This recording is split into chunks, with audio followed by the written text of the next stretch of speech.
As Russia's war in Ukraine entered its fourth year on Monday, the Kremlin said it welcomed what it called a new U.S. approach to dialogue with Moscow. U.S. President Donald Trump has flipped the switch on Western efforts to isolate Moscow following the war, as he and his officials engage with their Russian counterparts over plans to end it. Ukraine has said it's committed to a diplomatic resolution to the war, but with Kyiv and Europe shut out of those talks, Washington seems inclined to grant Russia a number of concessions that may be hard for Ukraine to swallow. U.S. Defense Secretary Pete Hegseth has told NATO allies it was unrealistic for Ukraine to join the military alliance if it wants to settle with Russia. Moscow has demanded NATO scrap its 2008 promise to one day give Kyiv membership.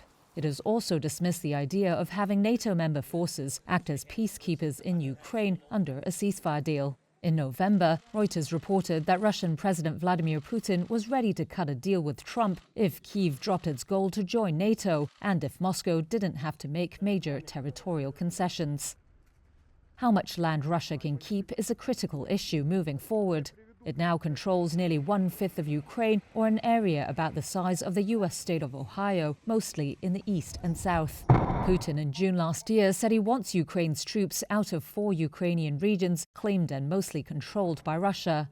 The U.S. defense chief in February dismissed Ukrainian hopes of restoring its internationally recognized borders. Chasing this illusionary goal will only prolong the war and cause more suffering.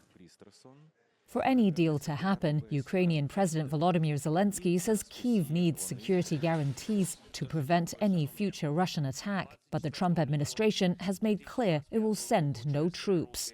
That places the burden on European powers, which are likely to struggle without U.S. backing. Britain and France are firming up ideas with allies for military guarantees for Ukraine, according to Western officials. The two leaders will seek to persuade Trump to provide U.S. assurances after any ceasefire deal. Ukraine does have one thing to offer the U.S., its mineral wealth, including lithium, which is key to making electric vehicle batteries.